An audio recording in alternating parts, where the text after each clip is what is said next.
રાણપુર શહેરના મુખ્ય માર્ગને ધૂળમુક્ત કરવા યુથ કોંગ્રેસની ઉપવાસ આંદોલન ચીમકી બાદ તંત્રએ શરૂ કરી રોડની કામગીરી।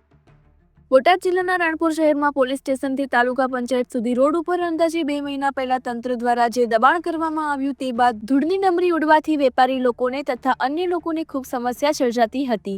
ત્યારે રાણપુર યુથ કોંગ્રેસ પ્રમુખ પરવેશ કોઠારિયા દ્વારા લોકોને પડતી હાલાકીની ચિંતા કરી જવાબદાર અધિકારીઓને વારંવાર રજૂઆત કરી વહેલી તકે રોડ બનાવવા માટે રજૂઆત કરેલ, પણ માત્ર રજૂઆતથી કોઈ કામ શરૂ ન થતાં પરવેશ કોઠારિયા લાલગુમ થયેલ અને તંત્ર સામે લડી લેવાનું કરી લીધું અને 12 ડિસેમ્બર સુધીમાં રોડ બનાવવામાં નહીં આવે તો ગામના આગેવાનો વેપારી સહિત 13 ડિસેમ્બરથી ઉપવાસ આંદોલન પર બેસવાની જાહેરાત કરી હતી, જેના પગલે તંત્ર પગની નીચે જાણે જમીન સરકી હોય તેમ તંત્ર તાત્કાલિક હરકત આવ્યું અને 13 ડિસેમ્બરથી રાણપુર પોલીસ સ્ટેશનથી માર્કેટિંગ યાર્ડ સુધી ડામર રોડ બનાવવાનું કામ શરૂ થતાં ગામ સહિત કોંગ્રેસ આગેવાનોમાં આનંદ જોવા મળ્યો હતો। રિપોર્ટર લાલજીભાઈ મેર, રાણપુર, V9 ગુજરાતી ન્યૂઝ। ગોસુભા પરમાર, સરપંચ રાણપુર। ગોસુભા, આજે 13 તારીખનો આંદોલનનો કાર્યક્રમ હતો તમારો, એનો શું હતું ને કેવી રીતે હતું? તમારી માંગણી પરિપૂર્ણ થઈ છે કેવી રીતે? અમારે લગભગ છેલ્લા 3 વર્ષથી લેખિત મૌખિક રજૂઆત બધામાં કરવી છે। અમારા કુલ 9 મુદ્દા છે કે જે વર્ષો જૂના, 40-50 વર્ષ જૂના છે। અમારે પાણી આપવું છે રોજે રોજ, એના માટે અમારે 3 ટાંકી જોઈએ। અમારી અમુક સોસાયટીઓ છે જેમાં ડ્રેનેજની જરૂર છે। એક આ રોડ અતિ ખરાબ હાલતમાં, બીજા પણ અસંખ્ય નગરપાલિકા, કોલેજ, આવી કુલ 9 માંગણીઓ હતી। એમાં તંત્ર દ્વારા અમને એક બાંયધરી આપવામાં આવી કે ભાઈ આ રોડ તો અમે આજે જ કરી નાખશું, એટલે આજે રાત્રે રોડ બનાવવાના છે। અને એક વેલનાથનગરની ડ્રેનેજ, એમ કુલ તંત્રએ પ્રયાસ કરી અને 2 મુદ્દાનું સોર્ટ આઉટ કર્યું છે અને તંત્રએ એવી જવાબદારી લીધી છે કે અમે ટૂંક સમયમાં તમારા 9 મુદ્દાને અમે પ્રયત્ન કરી તો હમણાં તમે ઉપવાસ ઉપર ન બેસો, અને સાથે સાથે અમને મંજૂરી પણ નથી આપી।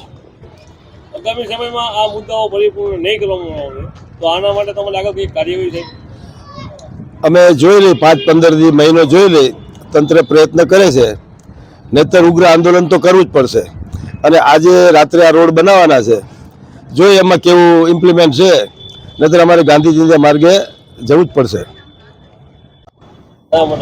પરવેશ કોઠારિયા, રાણપુર તાલુકા યુથ કોંગ્રેસ પ્રમુખ।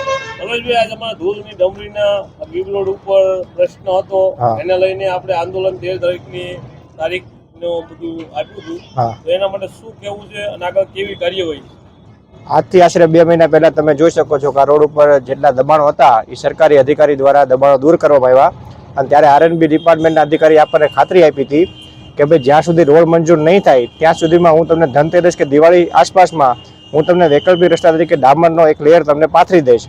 પણ 2 મહિના થવા છતાં ક્યાંક ને ક્યાંક આશ્વાસન મળતા હતા।